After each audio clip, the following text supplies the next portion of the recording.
El arte no es solo belleza, es memoria, fe y destino. Presentamos a Neoídolos, el patrocinador oficial de mi canal, donde la estética y el espíritu se encuentran. Descubre su colección en neoídolos.com, código ELEUCEROS, con 15% de descuento.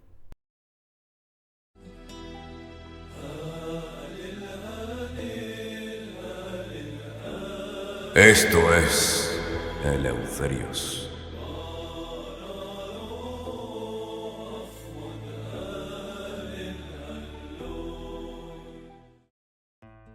La base, el pilar, el corazón mismo del cristianismo es una afirmación que, si es verdadera, lo cambia absolutamente todo.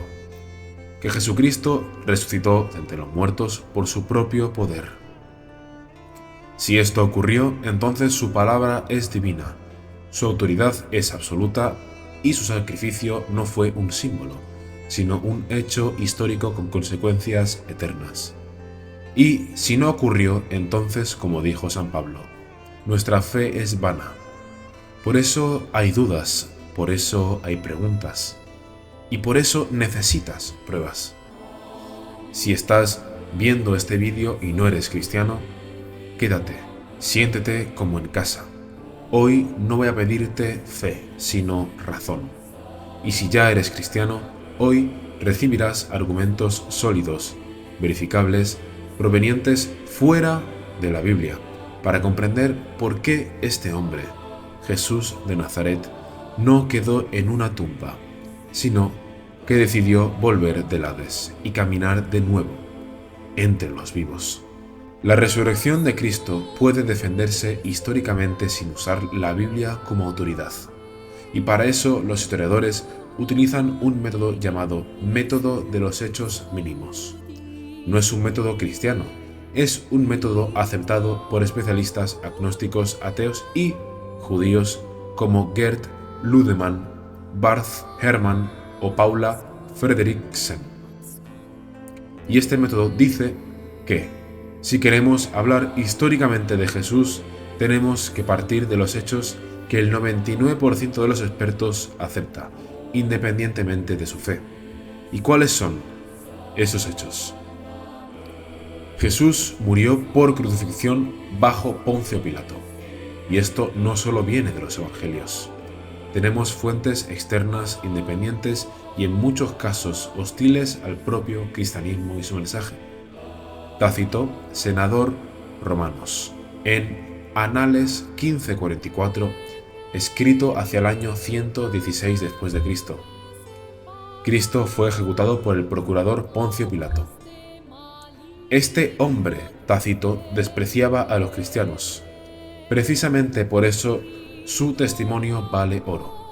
Flavio Josefo, historiador judío, en Antigüedades 18.63, en el año 93 después de Cristo.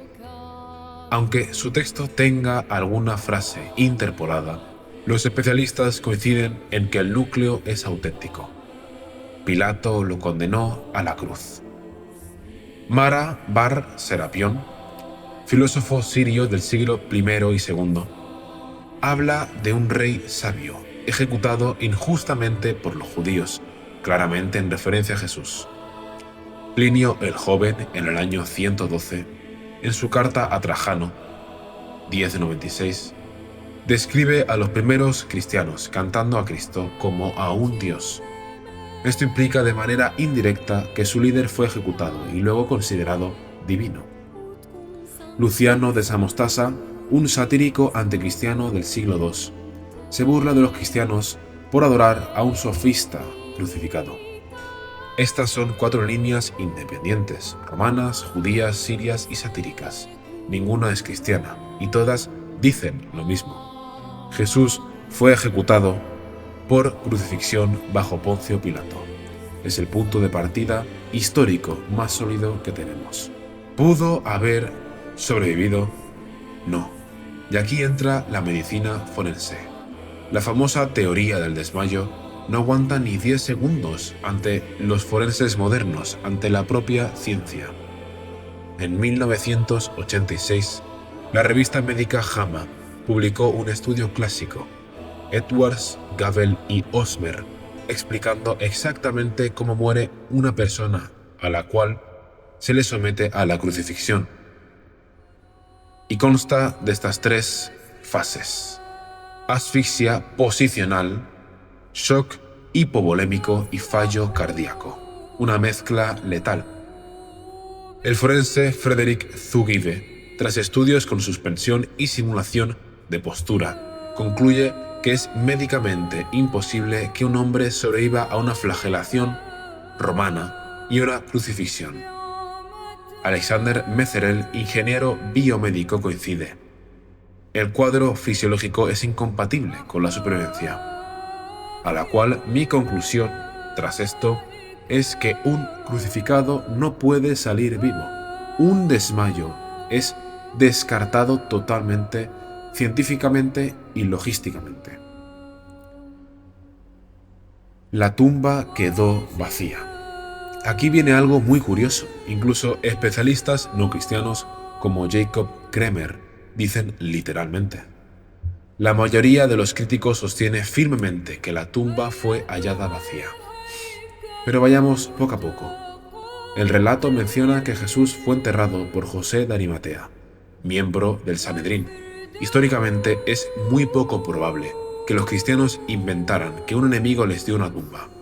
Esto apunta a que el entierro fue real y localizable. La polémica judía del robo de cuerpo. Desde los primeros años, algunos judíos afirmaban: se robaron el cuerpo. Pero para decir que se robaron el cuerpo, tienes que admitir que la tumba estaba vacía. Es un testimonio hostil y por eso es valioso. La arqueología judía de Jody Magnes, no cristiana, explica que los relatos encajan perfectamente con las prácticas funerarias judías del siglo I. Tumbas excavadas en roca, piedras circulares, envolturas y ungüentos. No todos los críticos aceptan la tumba vacía como hecho mínimo, pero la mayoría de indicios apuntan en esa dirección, sumando a que la mayoría de tumbas de personas y de personajes históricos a lo largo de la historia se han acabado encontrando. El cristianismo nace inmediatamente y justo en Jerusalén, el lugar perfecto para desmentirlo. Si Jesús hubiera seguido muerto en su tumba, el movimiento habría durado 2 días. Pero no ocurrió. La predicación arranca en Jerusalén, semanas después de la muerte de Jesús, la ciudad donde todos podían comprobarlo. Y vamos a refutar la teoría de las alucinaciones. Aquí la psicología es muy importante. La psicología moderna nos dice que no existen alucinaciones colectivas idénticas en grupos enteros, en distintos lugares y momentos. Una alucinación no puede producir una tumba vacía. Un grupo entero no muere mártir por algo que sabe que es falso. Y las alucinaciones no convierten a enemigos, como Pablo o Santiago. La hipótesis de las alucinaciones no explica la totalidad de los hechos. Y cierro. Así que, usando solo historia, arqueología y medicina, sin citar la Biblia como autoridad, vemos que 4 hechos se vuelven prácticamente imposibles de negar. Jesús murió realmente por crucifixión. Algo ocurrió con la tumba. Estaba vacía. Los discípulos creyeron de verdad verlo vivo, y el movimiento explotó justo donde podía ser refutado.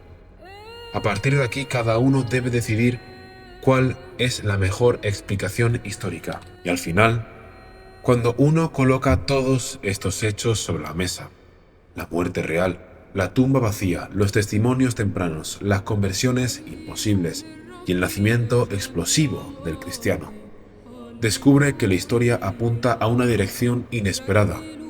No estamos hablando de mitos antiguos, ni de leyendas formadas durante generaciones, ni de un héroe inventado para consolar a nadie. Estamos hablando de un acontecimiento que, si ocurrió, rompió el orden natural. Un acontecimiento que transformó a cobardes en testigos, a enemigos en hermanos, y a un puñado de pescadores en la fuerza espiritual más grande de la historia. Los historiadores pueden analizar documentos, los arqueólogos pueden excavar piedras, los forenses pueden reconstruir cuerpos crucificados, pero hay algo que ninguno de ellos puede evitar. La resurrección de Jesús sigue dejando huella. 2000 años después seguimos hablando de él, seguimos buscándolo y seguimos encontrándolo. Porque si la tumba realmente quedó vacía, si él realmente salió del Hades por su propio poder, entonces no estamos ante un dato académico. Estamos ante una invitación. La invitación de un Dios que no quiso quedarse muerto. La invitación de un Dios que camina hacia ti. La invitación de un Dios que venció aquello que todos tememos. Y eso no solo cambia un capítulo de la historia, cambia tu historia. Si todo esto es la verdad, entonces Él vive. Y si Él vive, entonces nunca has estado solo.